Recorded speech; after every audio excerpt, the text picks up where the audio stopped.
박성민 목사의 매일 큐티 묵상입니다. 요한복음 7장 53절로 8장 11절입니다. 다 각각 집으로 돌아가고 예수는 감람산으로 가시니라. 아침에 다시 성전으로 들어오시니 백성이 다 나오는지라 앉으사 그들을 가르치시더니 서기관들과 바리새인들이 음행 중에 잡힌 여자를 끌고 와서 가운데 세우고 예수께 말하되 선생이여 이 여자가 간음하다가 현장에서 잡혔나이다. 모세는 율법에 이러한 여자를 돌로 치라 명하였거니와 선생은 어떻게 말하겠나이까? 그들이 이렇게 말함은 고발할 조건을 얻고자 하여 예수를 시험함이로라. 예수께서 몸을 굽히사 손가락으로 땅에 쓰시니 그들이 묻기를 마지 아니하는지라. 이에 일어나 이르시되 너희 중에 죄 없는 자가 먼저 돌로 치라 하시고 다시 몸을 굽혀 손가락으로 땅에 쓰시니 그들이 이 말씀을 듣고 양심의 가책을 느껴 어른으로 시작하여 젊은이까지 하나씩 나가고 오직 예수와 그 가운데 섰는 여자만 남았더라. 예수께서 일어나사 여자 외에 아무도 없는 것을 보시고 이르시되 여자여 너를 고발하던 그들이 어디 있느냐? 너를 정죄한 자가 없느냐? 대답하되 주여 없나이다. 예수께서 이르시되 나도 너를 정죄하지 아니하노니 가서 다시는 죄를 범하지 말라 하시니라. 아멘.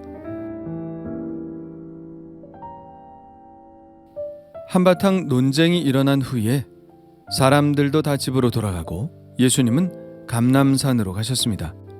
누가복음에는 이렇게 기록하고 있습니다. 예수께서 낮에는 성전에서 가르치시고 밤에는 나가 감람원이라 하는 산에서 쉬시니 감람산 어딘가에 예수님과 제자들이 자주 가서 쉬기도 하고 기도도 하는 장소가 있었을 것입니다. 나중에 가룟 유다는 이 장소를 제사장들에게 알려주죠. 예수님은 감람산에서 쉬시다가 아침이 밝아오자 다시 성전에 들어오셨습니다. 사람들이 예수님의 말씀을 듣기 위해 예수님께로 몰려들었고 예수님은 그들을 가르치셨죠. 성전에는 많은 랍비들이 있었을 것입니다. 그들도 자리를 잡고 사람들을 가르쳤죠. 그런데 그들 중 가장 많은 사람이 예수님께로 몰려들었을 겁니다. 바리새인들과 제사장들은 당연히 위기의식을 느꼈겠죠. 이것은 매우 자연스러운 현상입니다. 지금도 그렇지 않나요? 대학에서 수도권의 유수한 대학을 나온 아니면 유학을 하고 돌아와서 가르치는 그런 교수들보다 지방대 나온 강사가 개설한 강의의 학생들이 더 몰린다면 그 다음 어떤 일이 벌어질지 상상이 가지 않습니까? 예수님은 갈릴리 변방 사람인데다 공식적인 교육도 받지 않은 사람입니다. 그러니 그들의 시기심과 질투심이 일어날 수밖에 없겠죠. 이런 문제로 고민하는 중에 중요한 건수가 하나 들어왔습니다. 간음하다가 현장에서 붙잡힌 여인을 누가 잡아온 것이죠. 아마도 그 사람들은 처음에는 바리새인들이나 장로들에게로 데려왔을 것입니다. 그러나 그것을 보고 어떤 사람 하나가 아이디어를 냈겠죠. 이 여자를 예수에게로 데리고 가서 어떻게 판결하나 보자. 이것은 예수님을 망신 줄 굉장한 아이디어임에 틀림이 없어 보입니다. 예수님은 이럴 수도 없고 저럴 수도 없는 딜레마에 걸려드신 것이죠.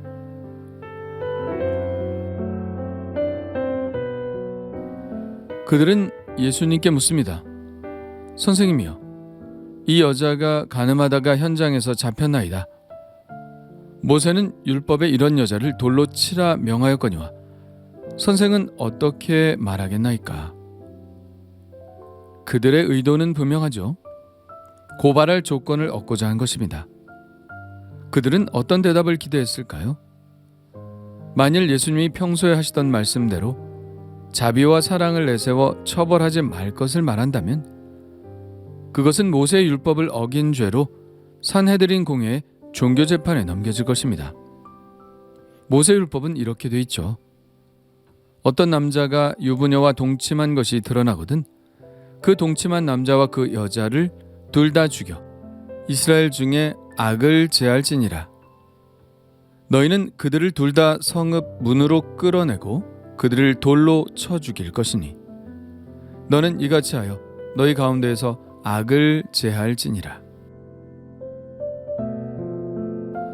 그렇다고 율법대로 이 여자를 돌을 들어 죽이라고 한다면 예수님의 평소의 가르침과 다를 뿐 아니라 이것은 또한 로마의 법을 어기는 것이 되고 말 것입니다. 왜냐하면 사형 판결권과 집행권은 로마 사람들에게만 있었기 때문입니다. 그렇다고 그냥 아무 말 없이 어떤 판단도 내리지 않고 그 자리를 벗어난다면 예수님의 권위는 땅에 떨어지고 맙니다. 사람들 앞에서 톡톡히 망신을 당하는 것이죠. 바리새인들의 입장에서는 어느 편도 나쁠 것이 없습니다. 어떤 판단을 내리든지 예수님이 입을 데미지는 매우 클 것이기 때문입니다. 자, 그런데 예수님은 어떤 행동을 하실까요? 예수님은 몸을 굽혀 손가락으로 땅에 무언가를 쓰십니다. 무엇을 쓰시는 것일까요? 참 궁금하지만 성경에 나와 있지 않으니 알 수는 없습니다. 어떤 사람은 소크라테스가 한 말, 너 자신을 알라, 이렇게 썼을 것이라고 말하기도 하지만 이것은 쓴 내용이 중요한 것이 아닙니다. 쓰는 행위가 중요한 것이죠. 예수님은 이렇게 흙에 뭔가를 쓰는 행동을 통해서 메시지를 전달하고 계신 것입니다. 예수님의 철저히 계산된 행동이셨죠. 예수님은 이 행동을 통해서 사람들로 하여금 예레미야의 말씀을 떠올리도록 의도했음에 틀림이 없습니다. 예레미야 17장은 이렇게 쓰고 있죠. 이스라엘의 소망이신 여호와여, 무릇 주를 버리는 자는 다 수치를 당할 것이라. 무릇 여호와를 떠나는 자는 흙의 기록이 되오리니 이는 생수의 근원이신 여호와를 버림이니이다. 앞서 예수님이 말씀하신 생수의 강과 흙에 뭔가를 기록하신 것 사이에 연관성을 주는 말씀이죠. 예수님은 생수의 근원으로 오셨는데 그들은 생수의 근원이신 예수님을 버리고 예수님을 대적하니 그들이 지금 예수님의 손에서 흙에 기록되고 있는 것입니다. 그들은 모두 하나님을 떠난 죄인입니다. 누구나 할 것 없이 그렇죠. 그들은 누구를 심판하고 말고 할 사람들이 아닙니다. 그들이 해야 할 것은 남을 정죄하고 심판하고 죄를 물어 처단하는 것이 아니라 모두 하나님의 자비를 구해야만 하는 죄인에 불과하다는 것을 예레미야 선지자는 전하고 있는 것이고 예수님의 이 행동은 바로 그런 예레미야의 말을 대변하고 있는 것이죠. 예수님은 일어서시더니 그들에게 이렇게 말씀하십니다. 너희 중에 죄 없는 자가 먼저 돌로 치라. 예수님은 모세의 율법에 손을 들어 주셨습니다. 그러나 하나의 조건을 더 붙이셨죠. 그것은 이 율법을 집행할 자격을 묻는 물음입니다. 죄 없는 자가. 죄 없는 자만이 이 여인을 정죄할 수 있다는 것입니다. 그렇다면 과연 돌을 들어 칠 수 있는 사람이 누가 있을까요? 예레미야의 말씀처럼 아무도 없습니다. 모두 다 죄인이죠.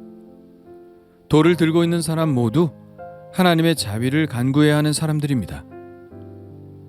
예수님은 또다시 몸을 굽혀 땅에 뭔가를 계속 쓰셨습니다. 돌 던지는 소리는 들리지 않았습니다. 여인의 비명도 들리지 않았죠. 대신 돌이 툭 하고 떨어지는 소리만 들리고 사람들의 발걸음은 점점 멀어져 갔습니다. 어떻게 된 것일까요? 그들이 이 예수님의 말씀의 가책을 느껴 어른으로 시작하여 젊은이까지 하나씩 물러갔습니다. 이제 오직 예수님과 그 여자만 남았죠. 예수님은 일어나서 주위를 둘러보시고 태연하게 여자에게 물으셨습니다. 여자여, 너를 고발하던 그들이 어디 있느냐? 너를 정죄한 자가 없느냐? 여자가 대답합니다. 주여, 없나이다. 예수께서 그 여자에게 말씀하십니다. 나도 너를 정죄하지 아니하노니 가서 다시는 죄를 범하지 말라. 예수님의 이 마지막 말씀은 무슨 뜻일까요? 정죄하지 않는다는 말씀은 이 여자가 죄가 없다는 말씀일까요?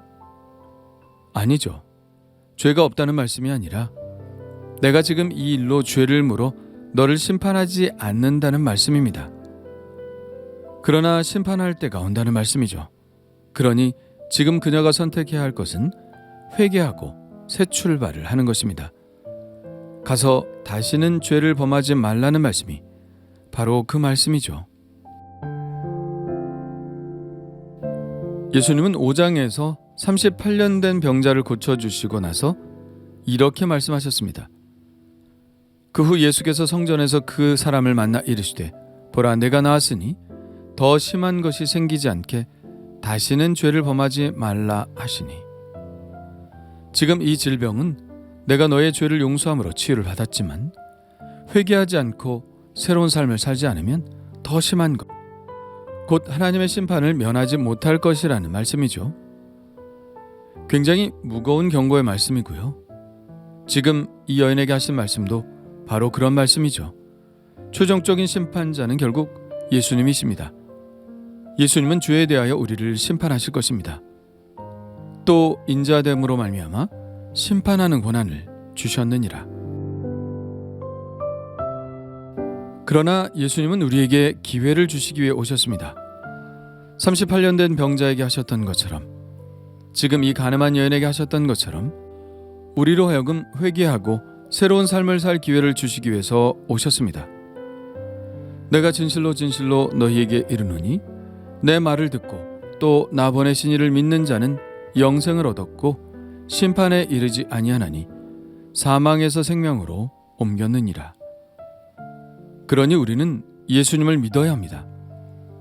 예수님이 하나님 아버지로부터 온 독생자 그리스도이심을 믿고 죄를 회개하며 내 삶의 구주로 영접해야 합니다. 내가 지배하고 있던 삶에서 예수 그리스도께서 지배하시는 삶으로 완전히 새로운 삶으로 바뀌어야 합니다. 물과 성령으로 거듭나 그리스도의 영이 내 안에 충만한 삶을 살아야 합니다.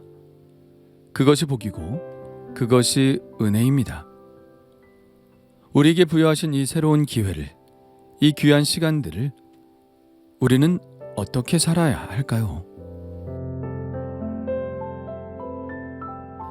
주님 감사합니다. 가늠한 여인처럼 늘 죄 가운데 살았던 저희들입니다. 그러면서도 자신의 죄는 보지 못하고 돌을 들어 다른 사람들을 정죄하고 판단했었던 저희들입니다.